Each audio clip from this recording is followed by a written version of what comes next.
आज हम न्यू नोएडा की बात करेंगे। आपके मन में ये सवाल हो सकता है कि नोएडा और ग्रेटर नोएडा के बारे में तो दुनिया जानती है, लेकिन ये न्यू नोएडा क्या है और इसके बारे में बात क्यों हो रही है। न्यू नोएडा उस आइडिया का नाम है जो 21वीं सदी में भारत का सबसे मॉडर्न शहर बन सकता है। मैन्युफैक्चरिंग, लॉजिस्टिक और आईटी सर्विसेज का हब बन सकता है।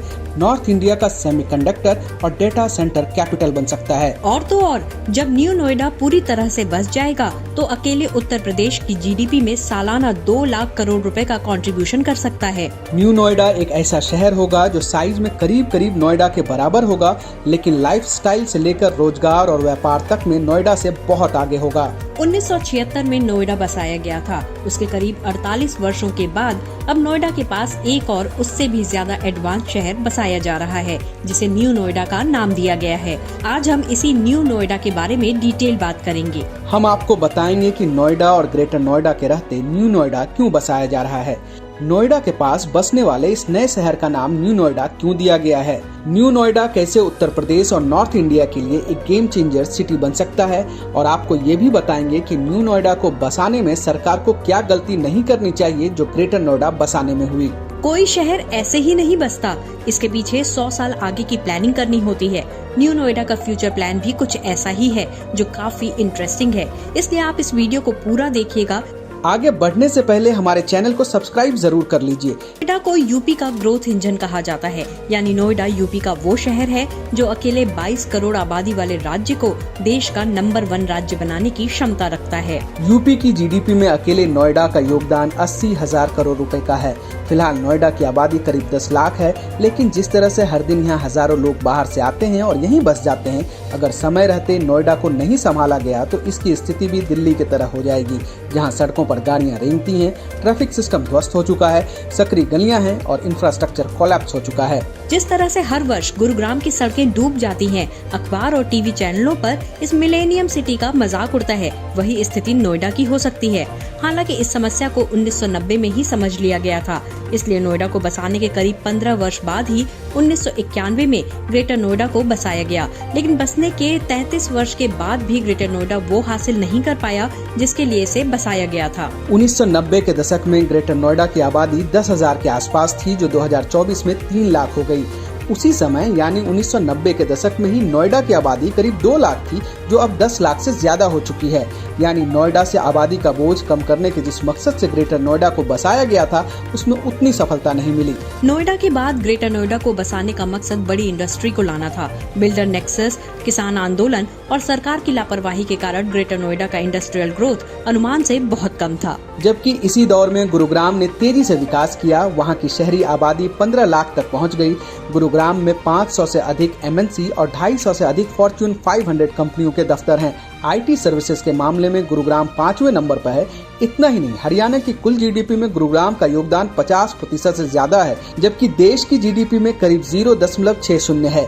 हालांकि नोएडा उतनी तेजी से आगे नहीं बढ़ा। जबकि नोएडा यानी new Okhla industrial development authority की स्थापना ही उद्योगों के विकास के लिए हुई थी, इसलिए नोएडा का पूरा रीजन ज्यादा तेजी से ग्रो करना चाहिए था। नोएडा का इंफ्रास्ट्रक्चर बचा रहे, इसीलिए एक और नोएडा बसाने की जरूरत हुई, जो ग्रेटर नोएडा से ज्यादा एडवांस शहर होगा, ज्यादा आधुनिक होगा और उसमें उन सारी गलतियों को सुधार लिया जाएगा जो ग्रेटर नोएडा को बसाने में हुई है, जिसके कारण ग्रेटर नोएडा का बेहतर ऑल्टरनेटिव नहीं बन पाया। ग्रेटर नोएडा में क्या गलती हुई जो न्यू नोएडा में नहीं होगी, ये हम आपको बताएंगे। उससे पहले ये समझिए कि न्यू नोएडा कहाँ बसाया जा रहा है। उत्तर प्रदेश सरकार ने नोएडा मास्टर प्लान 2041 को मंजूरी दे दी है। इसी प्लान के तहत अगले 15 वर्षों में न्यू नोएडा शहर को बसाया जाएगा, जिसका मुख्य उद्देश्य दादरी नोएडा गाजियाबाद निवेश क्षेत्र यानी DNGIR, जिसे आमतौर पर नए नोएडा के रूप में जाना जाता है। उत्तर प्रदेश का ये नया शहर गौतम बुद्ध नगर और बुलंदशहर के बीच बसेगा। ये 210 वर्ग किलोमीटर इलाके में फैला होगा। इसके लिए गौतम बुद्ध नगर और बुलंदशहर के 80 गांवों की जमीनें ली जाएंगी। शुरुआत में न्यू नोएडा की आबादी करीब 6 लाख तय की गई है, जो 2041 तक पूरे नोएडा को मिलाकर 37 लाख तक पहुंच जाएगी। और इस काम को करने की जिम्मेदारी मिली है Yamuna expressway industrial development authority को। न्यू नोएडा के आइडिया को पिछले वर्ष अगस्त में नोएडा अथॉरिटी ने पास किया था और अब यूपी की योगी आदित्यनाथ सरकार ने इसे मंजूरी दे दी है। न्यू नोएडा को 4 चरणों में विकसित किया जाएगा, जिसमें पहले चरण में साल 2027 तक 3,165 हेक्टेयर जमीन को शामिल किया जाएगा। दूसरे चरण में साल 2027 और 2032 के बीच 3,798 हेक्टेयर एडिशनल लैंड को शामिल किया जाएगा। इसके बाद 2037 तक 5,908 हेक्टेयर और 2041 तक 8,230 हेक्टेयर लैंड को डेवलप किया जाएगा। जमीन अधिग्रहण के लिए नोएडा अथॉरिटी पहले से 1,000 करोड़ रुपए अलॉट कर चुकी है। न्यू नोएडा की प्लानिंग में खास तौर से फ्यूचर के चैलेंजेस को ध्यान में रखा गया है, जिसके मुताबिक नए शहर में 40% इंडस्ट्री होगी, 13% रेजिडेंशियल और 18% ग्रीन एरिया विकसित किया जाएगा। इसके अलावा कमर्शियल और इंस्टीट्यूशनल के लिए 4% और 8% की जगह दी जाएगी। इतना ही नहीं, हीडा के प्लान का एक मुख्य आकर्षण जेवर में नोएडा अंतर्राष्ट्रीय एयरपोर्ट के पास एविएशन हब का विस्तार भी है। हवाई अड्डे के लिए कुल भूमि 5,000 हेक्टेयर से बढ़ाकर 6,286 हेक्टेयर की जाएगी। इसके अलावा विमान के यूनिट्स और इंजन मैन्युफैक्चरिंग हब को भी बड़े पैमाने पर विकसित करने का प्लान है। अब समझिए कि इस नए शहर को न्यू नोएडा के रूप में क्यों जाना जाएगा और दूसरा नाम क्यों नहीं दिया गया। दरअसल किसी नए शहर के लिए पहचान बनाना बहुत मुश्किल काम होता है। नोएडा शानदार रेजिडेंशियल और आईटी हब के रूप में पूरी दुनिया में जगह बना रहा है। भारत में आईटी सर्विसेज देने में नोएडा 6ठे नंबर का शहर है, इसलिए शायद न्यू नोएडा नाम से इस शहर को पहचान बनाने में मुश्किलें नहीं आएंगी। दुनिया में कई ऐसे नए शहर हैं जो पुराने नाम से ही आगे बढ़े हैं, जैसे अमेरिका में यॉर्क शहर के बाद न्यूयॉर्क शहर बसा, दिल्ली के बीचों बीच नई दिल्ली बसी, मुंबई के बाद नवी मुंबई। शायद इसीलिए नोएडा के आगे ग्रेटर नोएडा बसाया गया और अब न्यू नोएडा बसाने की प्लानिंग हुई है। कुछ लोगों के मन में एक और सवाल है कि यूपी सरकार नोएडा के पास एक और नोएडा जैसा शहर क्यों बसा रही है। यूपी में लखनऊ, कानपुर, वाराणसी, प्रयागराज, गोरखपुर और मेरठ जैसे शहर हैं जो पहले से काफी विकसित हैं, उसे ज्यादा मॉडर्न बनाने की कोशिश क्यों नहीं है। दरअसल नोएडा पूरे भारत में इकोनॉमिक गतिविधि का हब बन चुका है। दुनिया भर की बड़ी बड़ी कंपनीज के दफ्तर नोएडा में है। नोएडा के पास एक जियोग्राफिकल एडवांटेज है कि ये राजधानी दिल्ली की सीमा से सटा हुआ है। पहले से इंदिरा गांधी इंटरनेशनल एयरपोर्ट के करीब का शहर है और अब एक और इंटरनेशनल एयरपोर्ट जेवर में बन रहा है जो नोएडा के बहुत करीब है।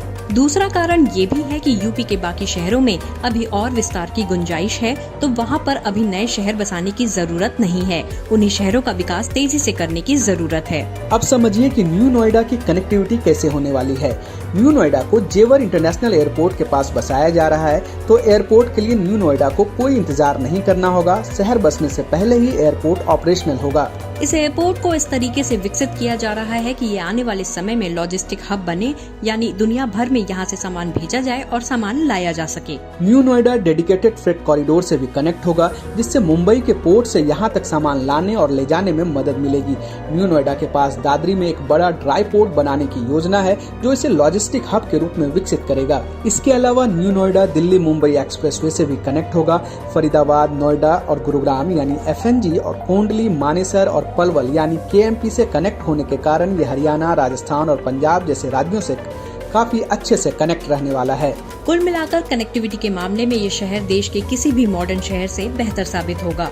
इतना ही नहीं, इस शहर की प्लानिंग में शामिल एक अधिकारी के मुताबिक हम इस शहर को न्यू नोएडा कह रहे हैं। इसमें सभी जरूरी इंफ्रास्ट्रक्चर होंगे जो एक अच्छी तरह से विकसित शहर में होने चाहिए। लग्जरी और अफोर्डेबल हाउसेज होंगे, कमर्शियल सेंटर्स होंगे, डेटा सेंटर्स, मल्टीनेशनल कंपनीज और फाइनेंस कंपनियों के केंद्रों से लेकर बड़े नॉलेज पार्क तक विकसित किए जाएंगे। इस सब के अलावा एक मजबूत सार्वजनिक परिवहन भी यहाँ पर विकसित किया जाएगा। इसके अलावा न्यू नोएडा के मास्टर प्लान में एक ओलंपिक पार्क को विकसित करने का भी आइडिया है, जिसमें ओलंपिक स्तर की खेल सुविधाएं होंगी। लॉन्ग टर्म प्लानिंग में न्यू नोएडा के अंदर एक कोरियन सिटी और एक जापानीज सिटी का विकास भी शामिल है। अब समझिए कि न्यू नोएडा से उत्तर प्रदेश और देश को क्या फायदा होगा। दरअसल 2030 तक भारत सरकार ने $8 ट्रिलियन जीडीपी का टारगेट रखा है। एक अनुमान के मुताबिक नोएडा और ग्रेटर नोएडा मिलकर उत्तर प्रदेश की जीडीपी में लगभग 8 से 10% का योगदान देते हैं, जो सालाना लगभग 80,000 करोड़ रुपए होता है। इसमें आईटी सेक्टर, औद्योगिक निर्यात, रियल एस्टेट और सेवा उद्योगों से होने वाला रेवेन्यू शामिल है। नोएडा के बारे में दावा किया जाता है कि इसमें गुरुग्राम से आगे निकलने की क्षमता है। ऐसे में अगर सरकार ने न्यू नोएडा को अच्छे से बसा दिया तो ये अगला मानेसर साबित हो सकता है, जो गुरुग्राम का मैन्युफैक्चरिंग हब है। लेकिन न्यू नोएडा बसाना सरकार के लिए बड़ी चुनौती भी है। ऐसा हम इसलिए कह रहे हैं क्योंकि नोएडा 203 वर्ग किलोमीटर में फैला है और ग्रेटर नोएडा 380 वर्ग किलोमीटर में फैला है और न्यू नोएडा को 210 वर्ग किलोमीटर इलाके में फैलाने का प्लान है। नोएडा को विकसित करने में तकरीबन 50 वर्ष लगे, जबकि ग्रेटर नोएडा 33 वर्षों में इस स्थिति में पहुंच पाया है, जबकि न्यू नोएडा को इतने बड़े इलाके को डेवलप करने के लिए 15 साल का टारगेट रखा गया है, जो काफी चैलेंजिंग होने वाला है। इसलिए पिछली गलती से सीखते हुए यूपी सरकार से बेहतर प्लानिंग की उम्मीद है। अगर ऐसा सरकार कर पाई तो न्यू नोएडा को ज्यादा तेजी से बसाया जा सकेगा और ये ज्यादा मॉडर्न सुविधा वाला शहर होगा। भारत की इकोनॉमी को दुनिया में तीसरे नंबर पर पहुंचाने में ये मदद कर पाएगा।